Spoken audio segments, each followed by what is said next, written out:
ฐานตรวจสอบทำให้ชำระสะสางได้ยากว่าเดิมนั้นท่านทำอะไรยังและก็มีความมุ่งหมายอย่างใดกันแน่เมื่อเป็นเช่นนี้สิ่งที่จะทำได้ก็คือเอาหลักใหญ่มาตั้งเป็นเกณฑ์ตรวจสอบการกระทำแต่ละอย่างเป็นการกระทำที่ทำแล้วกุศลธรรมเจริญอกุศลธรรมเสื่อมบ่ใจซักว่าทำหรือว่าทำแล้วได้ผลตรงกันข้ามกลายเป็นอกุศลธรรมเจริญกุศลธรรมเสื่อม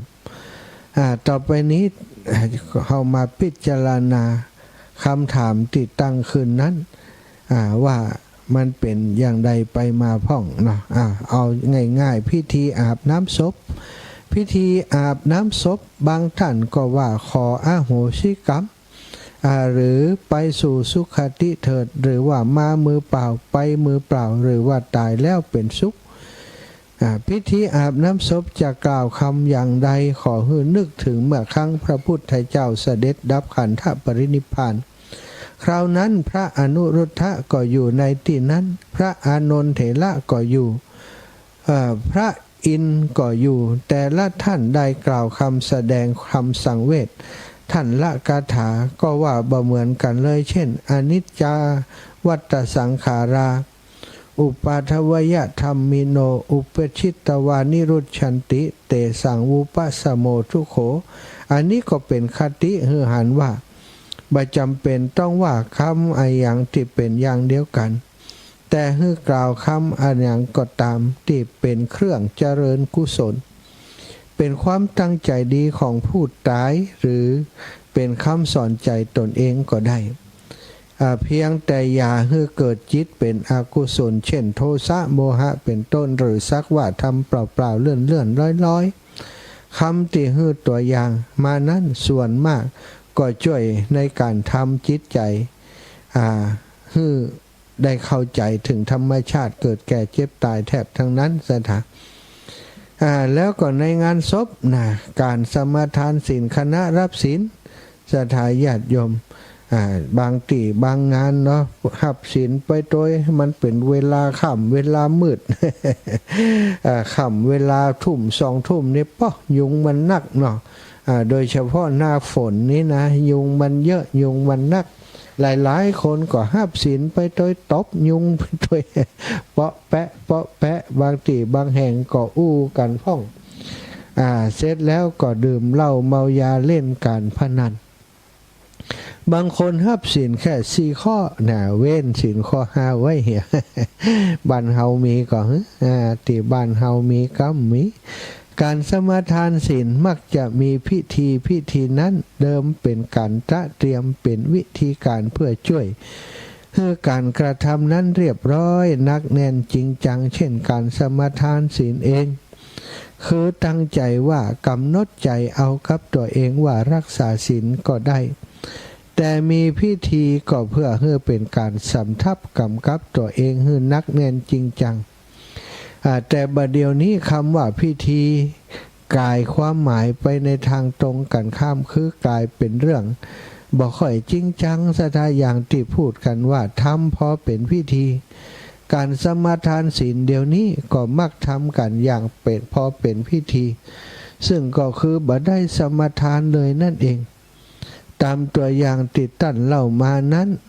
ก็คงมีแต่พิธีแต่บ่ได้มีการสมาทานศีลนั่นเองสถาเพราะสมาทานศีลก็คือเปล่งวาจาหรือว่าตั้งใจจริงจังเพื่อคำมั่นสัญญาว่าจะรับเอาข้อนั้นไปปฏิบัติไปบำเพ็ญไปปฏิบัติจริงๆสถารับเอาคำนั้นไปปฏิบัติไปประพฤติไปบำเพ็ญ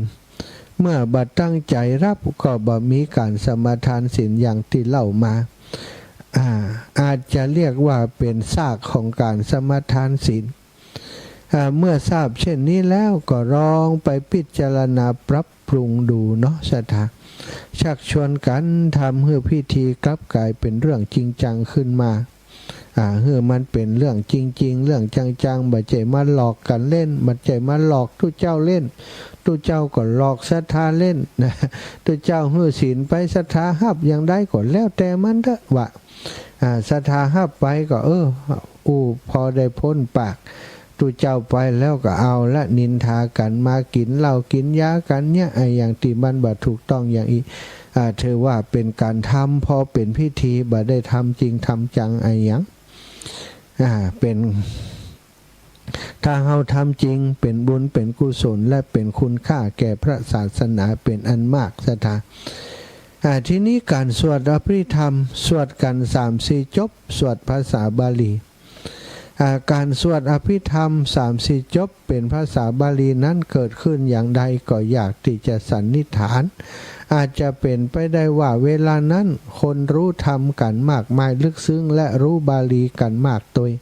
เมื่อมีงานศพจะต้องมานั่งชุมนุมกันนานๆจะแสดงธรรมอย่างในหมู่ผู้รู้ก็จะจืดชืดเลยเอาอภิธรรมมาสวดเป็นหัวข้อนำเป็นการซักซ้อมทบทวนด้วยและอาจจะใช้เป็นบทตั้งเมื่อพระสวดจบแล้วก็มาอภิปรายสนทนากันในหัวข้อนั้นๆต่อแหมก็ได้แต่สมัยนี้คนฟังบ่ค่อยฮู้ธรรมและบ่ฮู้บาลีแล้วพระก็ยังสวดไปตามเดิมผลก็กลายเป็นบ่ฮู้เรื่องนะพระที่สวดก็อาจจะบ่ฮู้ตัวคนฟังก็บ่ฮู้ตัวก็เลยทำกันพอเป็นพิธีบางวัดท่านรู้เท่าทันหวังจะให้เกิดประโยชน์แก่ผู้ไปร่วมงานท่านก็ปรับปรุงเสียใหม่โดยการลดการสวดลงอาจจะเหลือสวดจบเดียวยังรักษาพิธีไว้พ่องแล้วก็ให้พระมาเทศให้ฟังหรือว่าเทศก่อนก็แล้วแต่บางที่บางแห่งแล้วสวดสักจบเดียวยังได้ก็ตามท่าบัลวังให้ดีนอกการเทศก็กลายเป็นทำพอเป็นพิธีไปเสียอีกถ้าที่ใดพระผู้นำดีหรือว่าเก่งหรือว่ามัคคณายกมีปัญญาสามารถปรับปรุงให้มีสาระขึ้นได้แต่ก็ได้เป็นเพียงแห่งเป็นน้อยแห่งบางแห่งและชั่วระยะเวลาหนึ่งเรื่องตียากเพราะคนส่วนใหญ่ไปงานศพกับป้อไปเป็นมารยาทบ่ได้ไปสนใจธรรมหรือว่าจะหาคติจากพิธีศพฝ่ายพระสงฆ์ก็คิดเพียงจัดพิธีเฮือเสร็จไปอันนี้ก็เป็นซากการสวดพระอภิธรรมเหมือนกันทีนี้การฟังพระอภิธรรมการฟังพระอภิธรรมก็นั่งพอเป็นพิธีส่วนมากฟังกันบ่ค่อยฮู้คุยกันเสียและมากกว่าข้อนี้ตอบแล้วในข้อที่3นะก็ว่าไปแต่กี้ถ้าบัดต้องการให้เป็นเพียงซากหรือว่าเหลือแต่ซากก็เร่งกระตือรือร้นแก้ไขปรับปรุงฟังพระอภิธรรมแล้วก็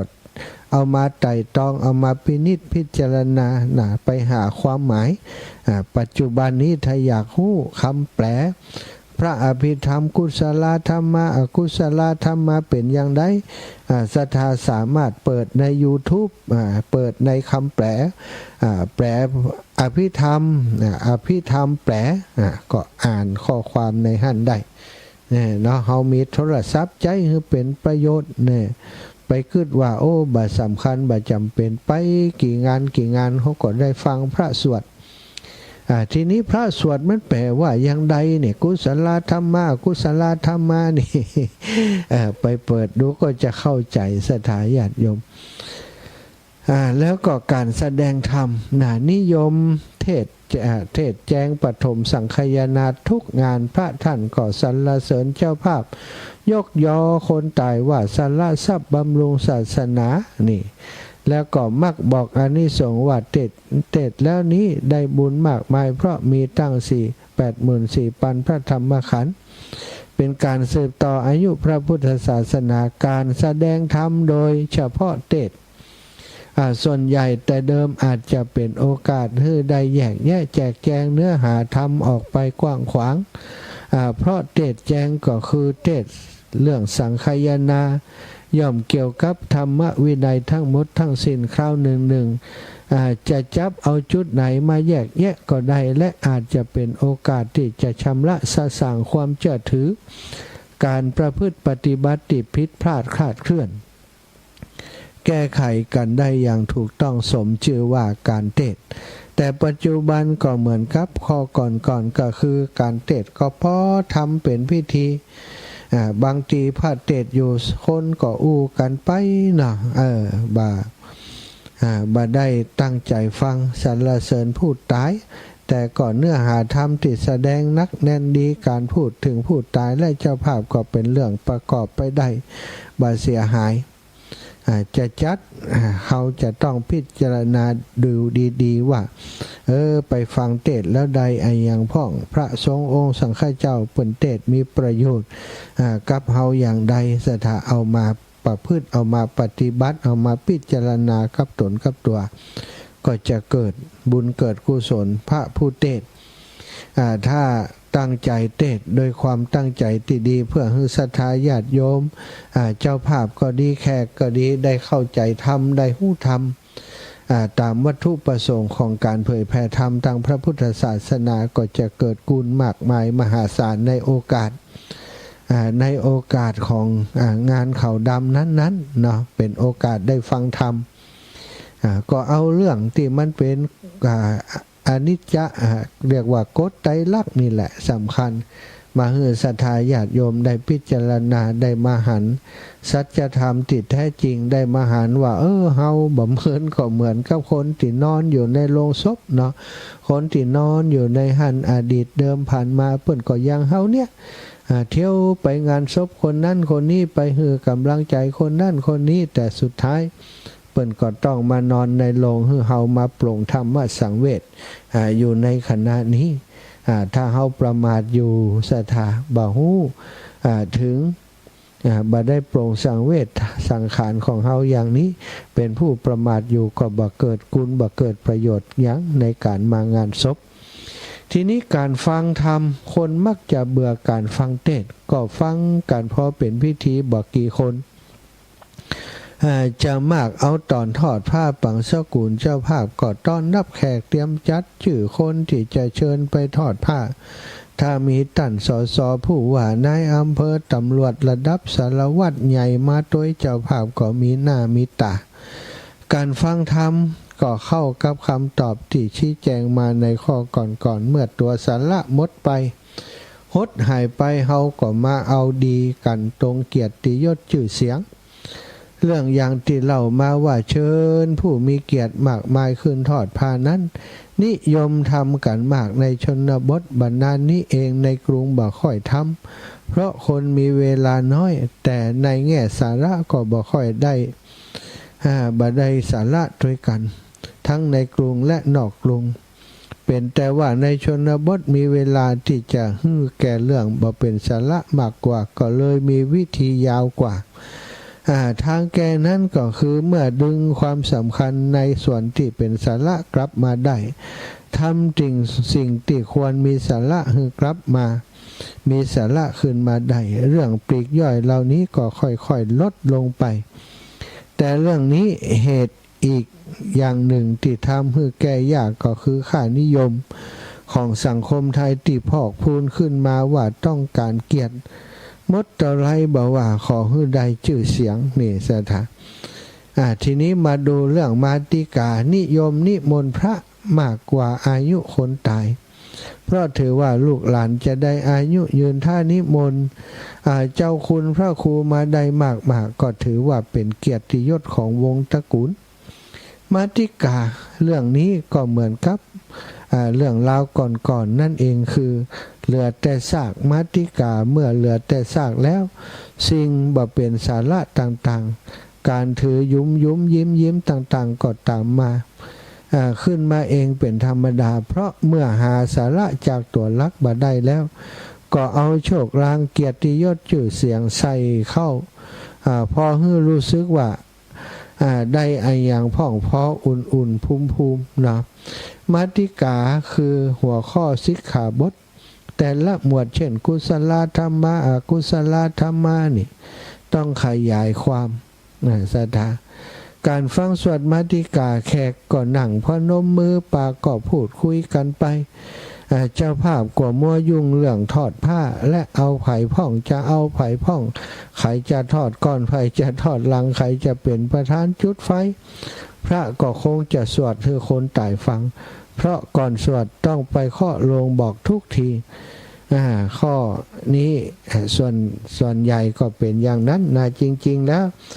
ที่เคาะโลงบอกนั้น เป็นการเตือนคนตายเนาะในขณะมีชีวิตอยู่ประต้องให้ใครได้เคาะฟังอย่างตั้งใจเกิดประโยชน์กับตัวตายไปแล้วเปิดเคาะโลงเขาก็ลุกมาฟังบ่ได้สถาฟังเมื่อยังมีชีวิตอยู่ทำความเข้าใจเมื่อยังมีชีวิตอยู่นี้อาจจะเกิดประโยชน์แก่ตนตัวทีนี้มาดูเรื่องการทอดผ้าปังสุกุลพิธีกรอาจจะประกาศเรียกชื่อผู้มีเกียรติมาทอดชุดละ4 คนจนเท่ากับจำนวนพระคณะทอดผ้าบางท่านก็ว่านามะรูปังอนิจจังมายามริตพังข้อนี้ตอบเหมือนครับข้อก่อนส่วนที่ว่าคณะทอดผ้านั้น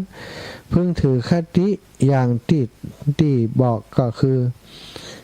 คำที่ยกตัวอย่างมาถ้าเข้าใจความหมายก็ใช้ได้ขออย่าเพียงว่าเป็นขังไปก็แล้วกันเนาะการทอดผ้านี้เราจะบอกว่าวันนี้ได้มาทอดผ้าหือเนอก็ขอให้วิญญาณของท่านไปสู่สุคติภูมิในเบื้องหน้านั่นโดยเถิดอย่างอีกก็ได้เนาะการพิจารณาจักผ้าปังสุกุลการพิจารณาจักผ้าปังสุกุลพระท่านจะว่าอนิจจาวัฏสังขาราไปจนถึงเตสังวุปสโมสุโขวรรคสุดท้ายส่วนมากก็แปลกันว่าตายแล้วเป็นสุขน่าจะถูกเพราะว่าเกี่ยวกับการตายแต่ถ้าแปลอย่างนี้ก็คัดกับมรณัมปิทุกขังแหมการพิจารณาจักผ้าปังสุกุลคำที่พระว่าวรรคสุดท้ายใบใจแปลว่าตายแล้วเป็นสุขแต่แปลว่าการดับทุกข์ใดเป็นสุขแปลตามทราบว่าความสงบระงับแห่งสังขารทั้งหลายเป็นสุขหมายความว่าต้องเลิกปรุงแต่งทั้งหมดได้แก่นิพพานไม่ใช่เพียงตายอย่างที่หันกันแล้วเป็นสุขนะสังขารเป็นอนิจจังและสังขารเป็นทุกขังสงบระงับสังขารก็คือสงบระงับอนิจจังทุกขังจึงถือว่าเป็นสุขทีนี้ในงานศพก็จะมีการตรวจน้ำสถานการกรวดน้ำบางท่านก็ว่าอิมินาปุญญกรรมเมนะก็คือขออุทิศส่วนบุญกุศลนี้คือแก่ผู้ตายหรือบัดต้องกรวดทำบุญแล้วถึงเองหรือว่าบัดต้องกรวดถึงกรวดก็บัดถึงบางคนก็บัดต้องกรวดเพราะญาติเขาไปเกิดแล้วหรือว่าบางคนก็บอกว่าบัดต้องกรวดญาติของเขาบัดได้เป็นเปรตอีกก็มีเนี่ยการกรวดน้ำเป็นวิธีการตั้งจิตเป็นกุศลต่อผู้ตายและลึกถึงโดยจิตใจที่สงบแน่วแน่เป็นสมาธิเพราะตลอดพิธีเจ้าภาพบ่ค่อยมีเวลาหยุดนิ่งโดยเฉพาะบ่ค่อยมีเวลาทำใจสงบเพราะมัวยุ่งโน่นนี่กับการเตรียมของและการต้อนรับคนจึงควรใช้เวลาน้อยนี้คือเป็นประโยชน์อย่ามัวไปยุ่งวุ่นวายว่าจะใช้คำโน้นคำนี้จะกรวดน้ำหรือใบกรวดเดี๋ยวจะเป็นซากนะการกรวดน้ำอีกจะว่าคำอายังก็ได้ที่จะทำให้จิตใจสงบเยือกเย็นแน่วแน่และแผ่ความตั้งใจที่ดีต่อผู้ตายพร้อมทั้งคิดถึงคติที่พึงได้จากงานนั้นหน้าที่ของเฮาก็คือตั้งใจดีต่อผู้ตายและทำใจให้เจริญกุศลเขาจะไปเกิดที่ไหนหรือไม่บ่ได้เป็นหน้าที่ที่จะมาเถียงกันแต่หน้าที่ของเฮาก็คือเนี่ยอย่างใดคือมันเกิดความสุขใจในการอุทิศนะในการเดี๋ยวว่าบุญที่เขาได้ทำนี้อุทิศไปให้เปิ้นมันเป็นความสุขที่เกิดขึ้นจากการระลึกถึงคุณเปิ้นแล้วก็อุทิศบุญที่เขาได้ทำเนี่ยไปส่งไปถึงเปิ้นต้องมีจิตใจที่แน่วแน่เป็นสมาธิการทอดผ้าปังสกุลผู้ที่ทอดเป็นก็ได้บุญการชักผ้าปังสกุล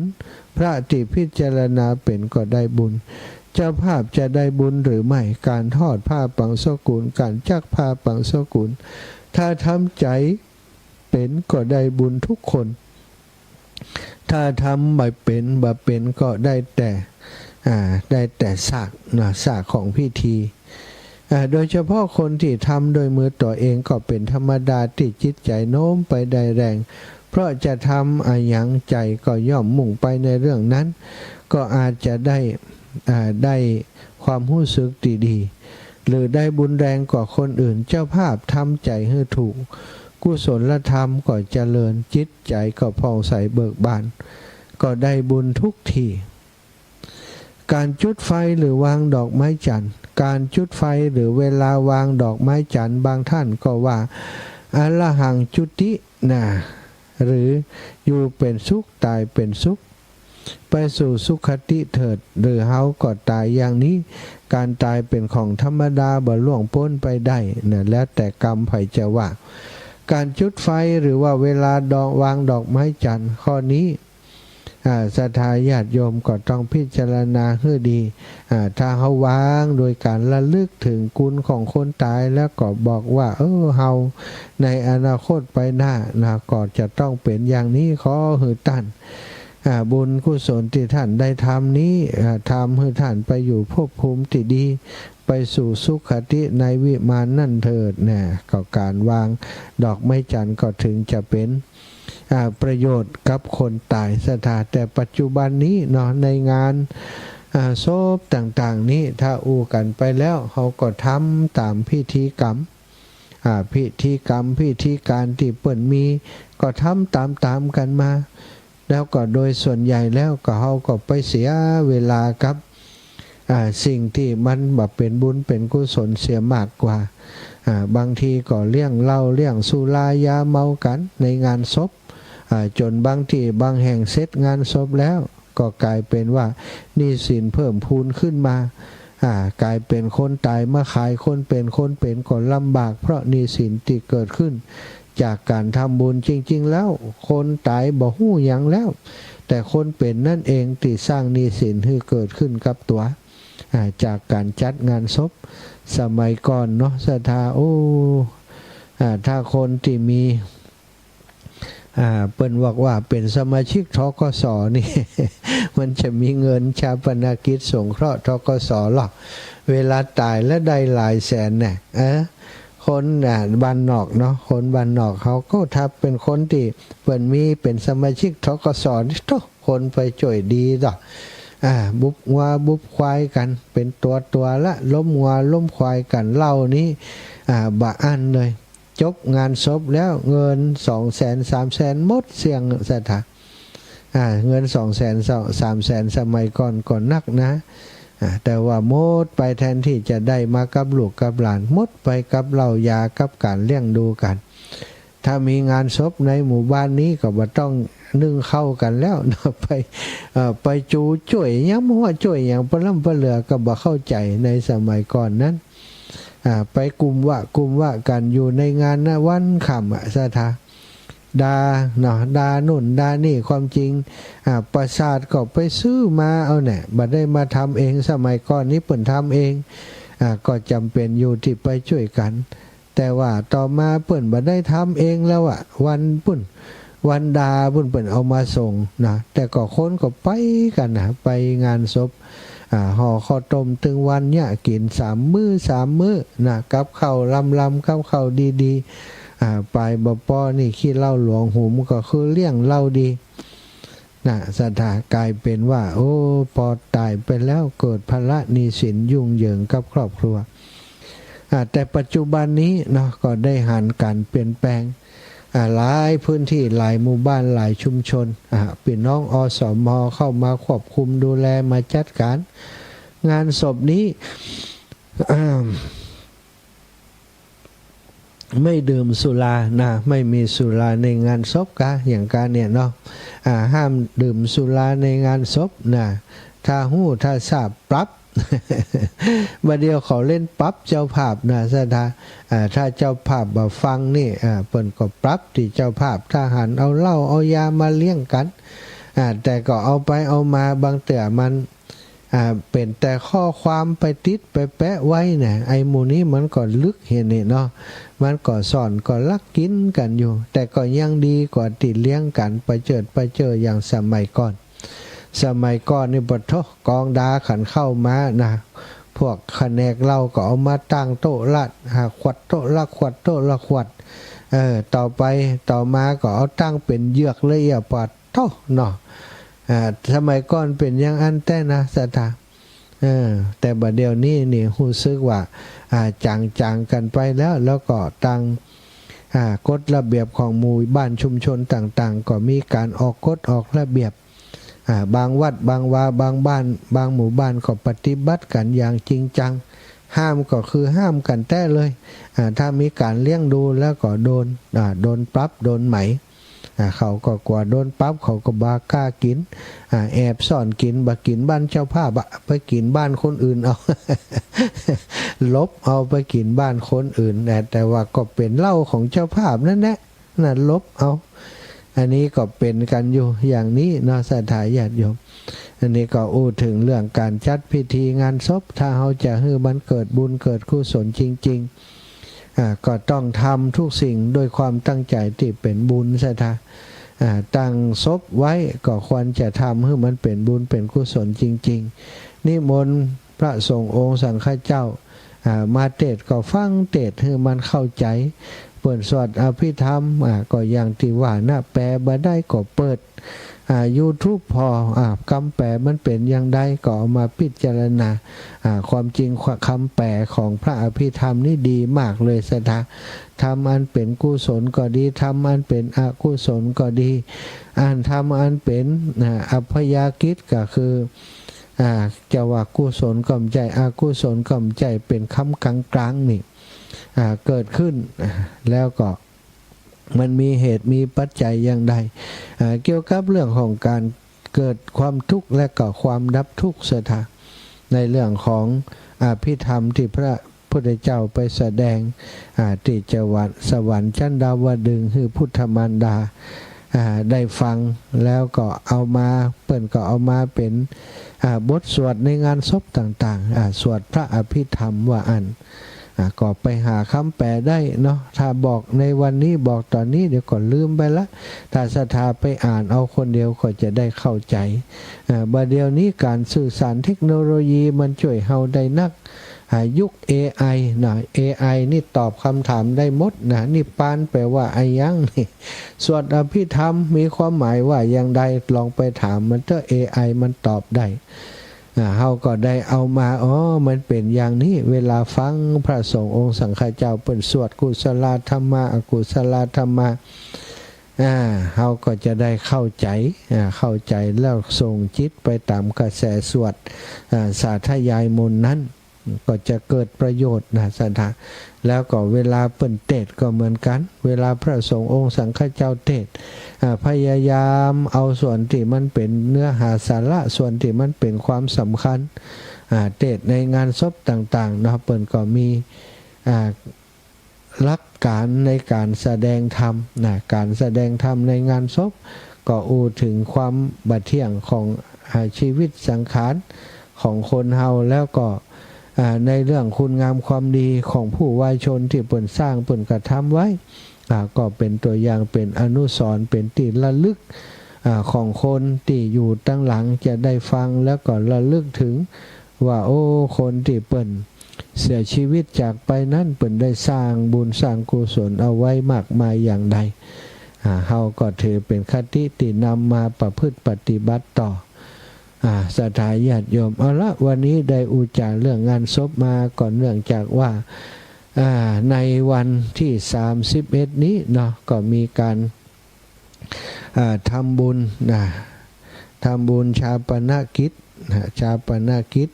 ศพของครูบาอาจารย์รูปหนึ่งที่บ้าน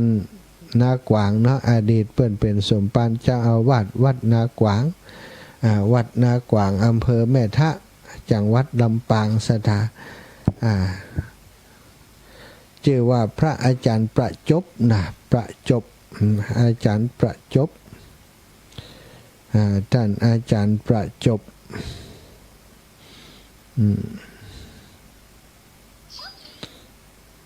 ท่านอาจารย์ประจบจันทปุญโญประจบจันทปุญโญนามสกุลเดิมณลำปางนะอดีตเจ้าอาวาสวัดนากวางซึ่งเปิดได้มรณภาพไปเมื่อวันที่16เดือนสิงหา2568เวลาตี5:30 นาทีมีอายุได้63 ปี13 พรรษา6313เนาะ13 พรรษาเมื่อครั้งยังมีชีวิตอยู่นั้นหลวงพ่อเป็นพระผู้ใหญ่ที่น่ารักอัธยาศัยดีอ่อนน้อมถ่อมตัวเป็นคนที่ขี้เก่งใจนะถ้าคนที่สนิทหน่อยก็จะหันว่าเป็นคนขี้เล่นและที่สำคัญบาขี้จิขี้ทีบัตตนีที่เหนียวเอื้อเฟื้อต่อทุกคนรอบข้างมีเวล